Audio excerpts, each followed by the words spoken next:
Joyce Meyer Ministries dankt haar donateurs die deze uitzending mogelijk maakten. And I can tell you honestly, and I believe this with all my heart, your problem is really not your problem. Well, I guess we're going to have to stick on that one for a minute, aren't we? Because I tried to give you a spoonful of vegetables and you wouldn't swallow it.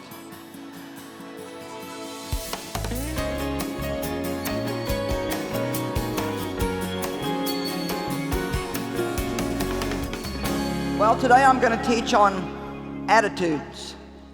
I thought maybe a few people might need an attitude adjustment. Matter of fact, Dave said, "What are you going to teach on today?" And I said, "Something specifically for you. Attitudes." You know, I have one mirror in my house, like a decorative mirror, that has a tendency to just get a little tiny bit crooked. And that kind of stuff bothers me. And so it's a little bit hard to get to it and adjust it, so sometimes I'll let it go for a while, and every time I walk by it, it just kind of like bothers me. And you know, that's the way a bad attitude is. It's like you may let it go and let it go and let it go, but really it just kind of bothers you. You may not really know why your joy is messed up or why you don't feel as peaceful, but it not only bothers you, but it bothers everybody else if you have a bad attitude.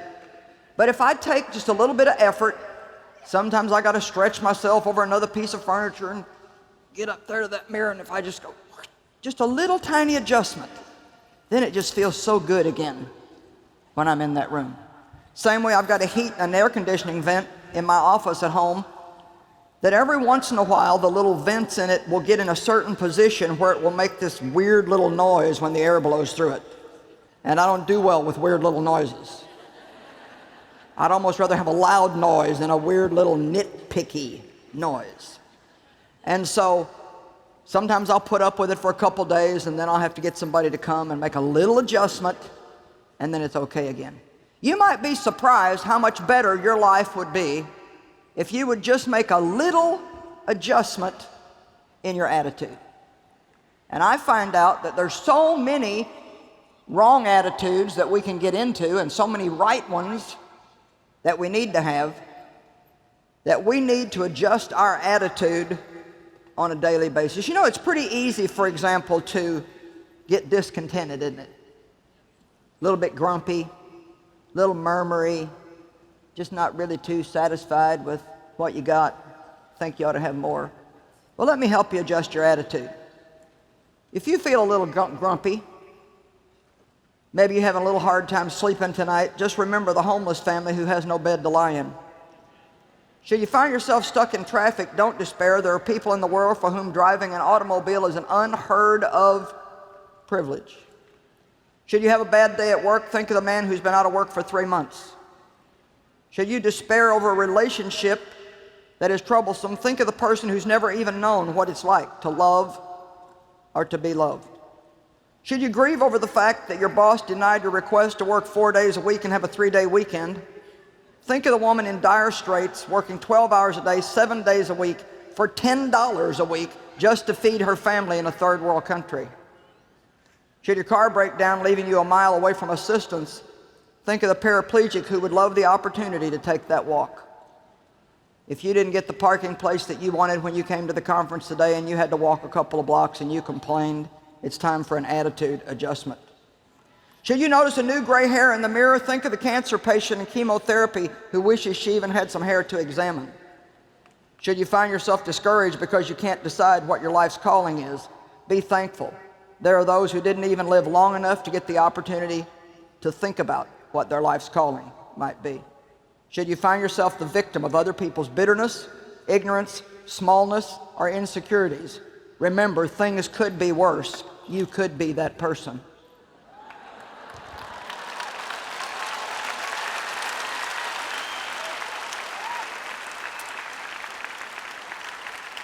There's all kinds of attitudes, positive attitudes, negative attitudes, contented, discontented, humble, proud, haughty, responsible, irresponsible, thankful, unthankful, merciful, unforgiving, self-pitying. The list just goes on and on and on and on and on.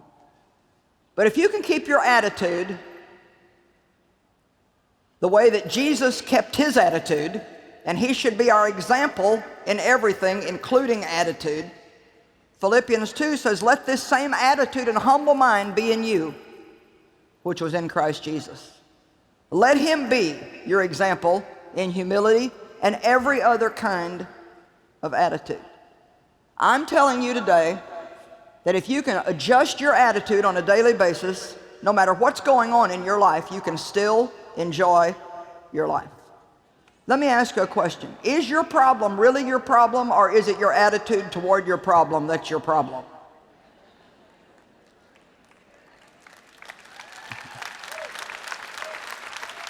One more time. Is your attitude really your problem?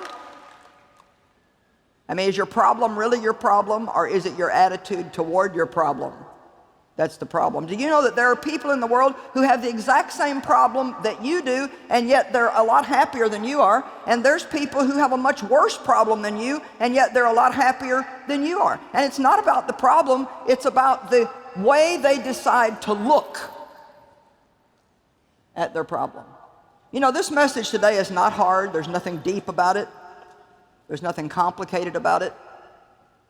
But if you can get hold of this today, I believe many of you that have been unhappy and lack peace and not making any progress in your life, if you can just keep your attitude lined up with God's will, you'll be amazed at what will happen in your life. Change your outlook, you can change your life.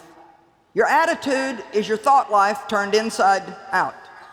It's the way you decide to think about things. Your attitude affects everything. It affects you. It affects the people around you. It especially affects your countenance, the look on your face. It doesn't take very long to find somebody who has a bad attitude. An airplane has an instrument on it called the attitude indicator. Now, you would think it would be the altitude indicator, but it's called the attitude indicator. And it shows the position of the plane to the horizon. When the airplane is climbing, it's said to have a nose-high attitude because the nose of the airplane is pointed above the horizon. When the aircraft is diving, it's said to have a nose-down attitude because the nose of the plane is below the horizon. Now, assuming that the horizon represents average, if we have a nose-high attitude, our life is going to be above average. If we have a nose-down attitude, then our life is going to be below average. What kind of life do you want to have? Well, Joyce, I just want God to bless me and give me a good life. Well, are you willing every day to renew your mind and renew your attitude? Take a little bit of time every morning in your time with God on your way to work and just think, is there any area in my life, God, where I need an attitude adjustment? When people ask you later today where you were today, you could say, I was busy getting an attitude adjustment. And boy, did I ever need it. Probably some of you, a lot of mornings when you turn my TV program on, when it's over, you've had an attitude adjustment.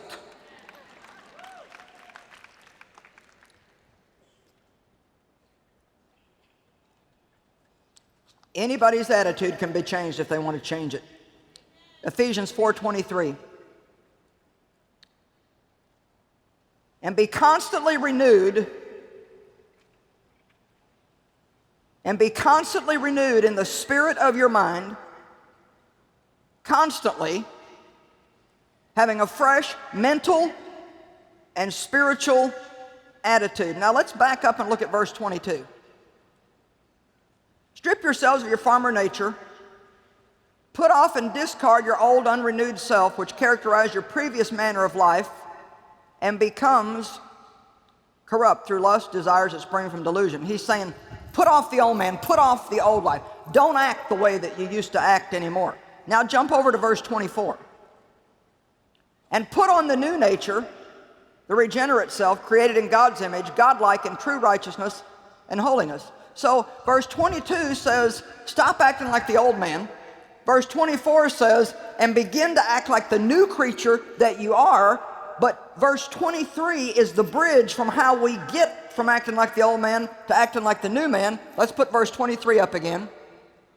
And be constantly renewed in the spirit of your mind, having a fresh mental and spiritual attitude. You know, it's your attitude in life, not your aptitude, that will determine your level of success. You don't need to worry so much about whether you're as gifted as somebody else. You might not be as gifted as somebody else at work, and the devil would like to make you think, well, you didn't get a chance to go to college, so you'll never get a promotion, or, you know, you're not as smart as them, you'll never get a promotion. But I'll tell you a secret. If you will have a better attitude than anybody else in the company, you'll get promoted above everybody else. I would much rather work with somebody who's got a great attitude and maybe is not the sharpest tool in the box, as somebody who just really has got it all together, and man, they can just run circles around everybody and do 25 different things, but man, they have got a stinking, prideful, haughty, I'm better than everybody else attitude. You'll be amazed how the Holy Ghost will hook up with you if you'll just keep a good attitude.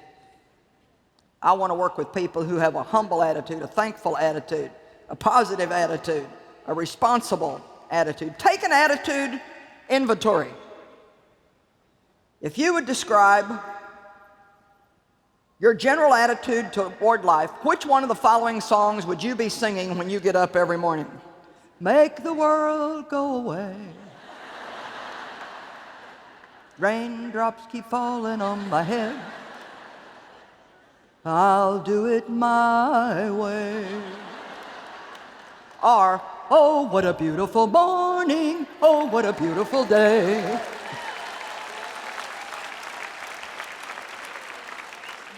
Now, I have to tell you that in the earlier years of mine and Dave's marriage, before God really got a chance to do much work on me, I was one serious, somber, bad attitude lady. Dave, on the other hand, is happy and positive and just, he gets up and he'd start singing, and I would actually ask him to be quiet. Do you have to sing when you get out of bed in the morning? I wanted to think about my problems and what everybody had done to me, what I was going to do to get them back. And it sounds funny, but the sad thing is it's actually true. I didn't want to hear it. Well, you know what? I think the Lord's tired of hearing some of you sing the same old song. And in Psalm, it says in several places, sing unto the Lord a new song. And so I wrote a new song for you. See if you can learn to sing this song. No matter what comes my way, I'm going to have a good day. Everything will be okay. I may get a raise in pay.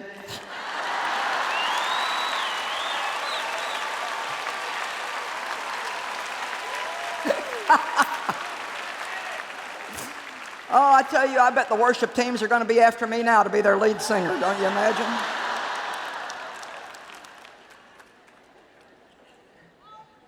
You know, everybody in the world just wants to be happy. I mean, really, when it comes right down to it, whether you're trying to buy happiness or promote yourself into happiness, marry your way into happiness, really, we all just really want to be happy. I mean, wouldn't you say that that's the bottom line of what you want in your life? But the mistake that we make is how we think we're going to get there. You know what a mirage is? It's like when you're out on the desert and you're so thirsty and the sun is shining a certain way and reflecting off the desert, and it actually looks like there's a pool of water out there. And I'm sure you've seen these desert movies where people that are just about to die of thirst, they'll go and dive into what they think is a pool of water and be sloshing around in the sand, and what a disappointment. Well, you know, I chased after mirages a lot of years of my life. Well, if I could just have more money, I'd be happy. And then that didn't do it. If I just, back years ago when I had an office job, if I just didn't have to work, I'd be happy. And then Dave said, well, then why don't you quit your job? So then I was like, well, if I could just get out of this house once in a while, then I'd be happy. Come on.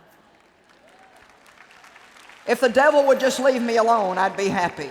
If Dave would change, I'd be happy. If my ministry would grow when I finally got into ministry, then I'd be happy. And I can tell you honestly, and I believe this with all my heart, your problem is really not your problem. Well, I guess we're going to have to stick on that one for a minute, aren't we? Because I tried to give you a spoonful of vegetables and you wouldn't swallow it. Your problem is really not your problem. I mean, I'm telling you the truth. Your problem is not your problem. It's your attitude toward your problem that's your problem. You need to put things in perspective. You know, we let things get out of perspective, and we tend to think that we focus on this thing in our life that we don't like, and we just focus on that and focus on that till it becomes so much bigger than what it has to be. Let me read you a little story that makes a point about having a proper perspective. Dear Mom and Dad, since I left for college, I know I've been remiss in writing, and I'm sorry for my thoughtlessness that I have not written you before now. So I'm going to bring you up to date in this letter. But before you read it, please sit down. Are you sitting down? Please don't read this unless you're sitting down. Well, I'm getting along pretty well now. The skull fracture and concussion that I got when I jumped out of my dormitory window when it caught on fire shortly after my arrival here has pretty well healed. I only get those sick headaches now once a day. Fortunately, the fire in my dorm and the jump was witnessed by an attendant at the gas station. He ran over, took me to the hospital, continued to visit me there. When I got out of the hospital, I had nowhere to live because of the burnout condition of my room, so he was kind enough to invite me to share his basement bedroom apartment with him. It's sort of small, but really cute. He is a very fine boy, and we've even fallen deeply in love and are planning to get married. We haven't set the exact date yet, but it will be before my pregnancy begins to show. Yes, Mom and Dad, I'm pregnant. I know how much you're looking forward to being grandparents, and I know you will welcome the baby and give it the same tender care and devotion that you gave me when I was a child. The reason for the delay in our marriage is that our boyfriend has a minor infection that I carelessly caught from him. I know, however, that you will welcome him into our family with open arms. After all, he is kind, and although not well educated, he is ambitious. Although he is of a different race and a religion than ours, I know that your often expressed tolerance will not permit you to be bothered by that. In conclusion, Mom and Dad, now that I have brought you up to date, I want to tell you there was no dormitory fire. I do not have a concussion or a skull fracture. I was not in the hospital. I'm not pregnant. I'm not infected, and there's no boyfriend in my life. However, I am failing history and science.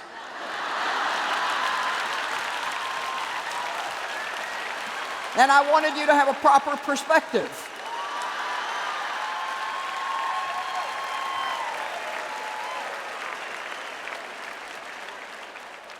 Can you imagine how happy those parents were? Oh, thank God it's only that they're failing in school. Oh, thank God. And if she would have called and just said, I'm failing history and science, they would have probably had a fit and gotten all upset and mad and yelled and screamed at her, and everybody would have been mad and crying. Maybe you need to take a little time today to look at your problem in the proper perspective of what's going on around the world and what kind of things people are dealing with. I'm going to say it again. Your problem is really not your problem. It's your attitude toward your problem that's your problem. And see, the great thing about an attitude is it's your attitude, and you can change it. You don't have to wait for it to change. You can actually just change your attitude. Viktor Frankl, while in a concentration camp in Germany, said the last of human freedoms, and the one that nobody can take away, is to choose one's attitude in any given set of circumstances. Even in a concentration camp, he decided, I have got something that you cannot take away from me. You can take away my food, you can take away my clothing, you can take away my bed, you can isolate me, you can force me to work at hard labor, but I have something you cannot take away from me. I have a good attitude, and you're not going to get it.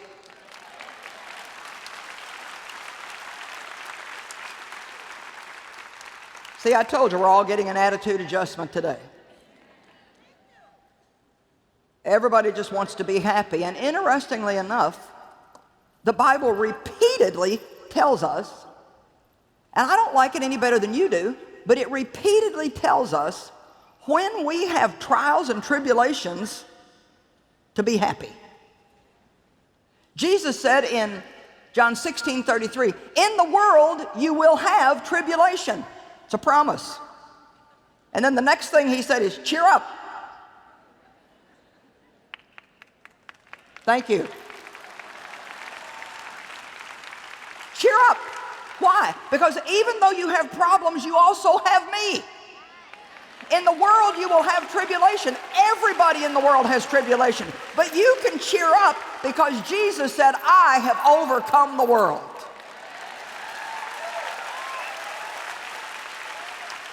We need to stop being so bothered by our problems and just rejoice that we have God in our lives. Somebody said to me the other day, well, and it's a pretty good sized problem, well, I guess we're just going to have to trust God.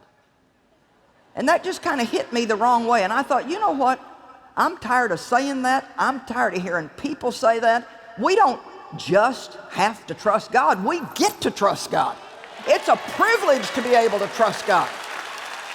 What an honor it is to have a God that is faithful, that we know loves us, who has all power and all wisdom and all knowledge, who's everywhere all the time, never takes his eye off of us for one moment. We have problems, but we have God. The heathens, the unbelievers, have problems and more problems and problems and problems and more problems and no hope and no resolution. And they'll spend their whole life chasing mirages and then having the disappointment of finding out, well, that's not really what I thought it was going to be after all. James 1, I can't resist having us look at this. So you have to be convinced that even though you have a problem, you can still be happy. Because if you're not convinced, you never will be. Well, Joyce, but I just feel. That's the problem right there. But I just feel, and I just think. I don't want to talk today about how you feel and what you think. I want to talk about what you know. Who do you know? What does the Word say? Let's live a little deeper. We need deeper relationships with God. We need to go beyond what we want, think, and feel to what we know in the depths of our heart. I know that God is faithful. I've seen him be faithful too many times, over and over and over and over.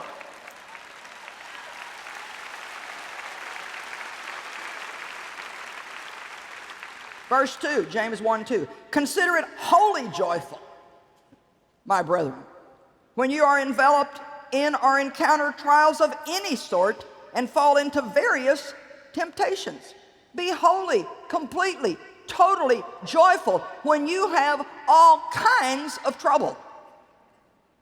You notice the clapping stopped. Be assured and understand that the trial and the proving of your faith bring out endurance and steadfastness and patience. Well, I found out that they brought a lot of things out of me before we got around to patience and endurance. But see, that's why they're good for us. Those hard times in our life are when we get experience and when we get equipment for the things that God wants to use us for in the future. When you're going through a hard time, you can say, God, I don't like this. It doesn't feel good. But I'm going to rejoice anyway because I know that I'm going to gain something out of this. I'm going to get something out of this. I'm going to be more mature. I'm going to know you better when this is over than I did when it started.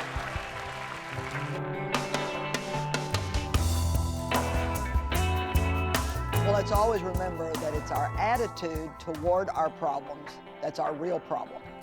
As followers of Jesus Christ, we can rejoice that we have the problem solver living on the inside of us.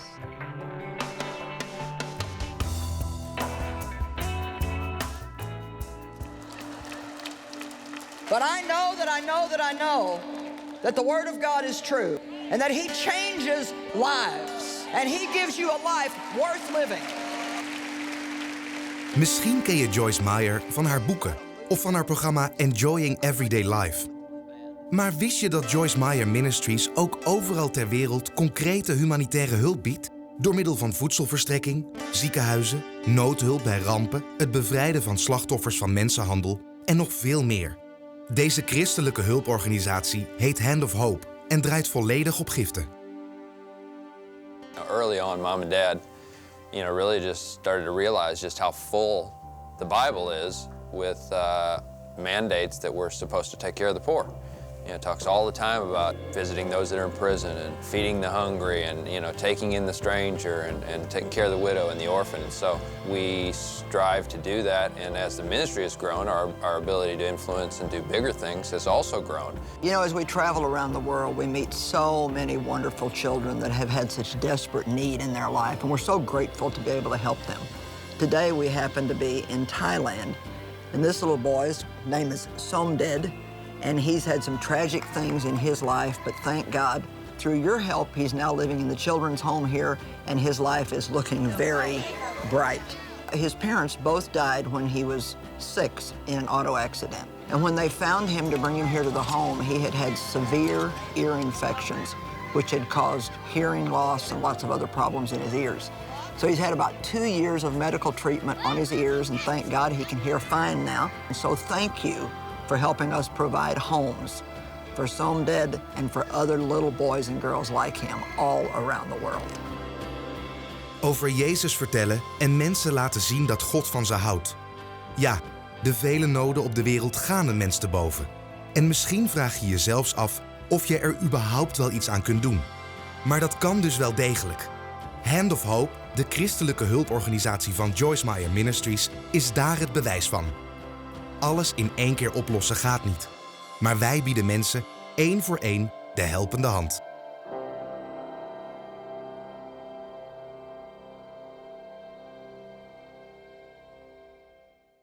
Wilt u meehelpen de wereld te veranderen?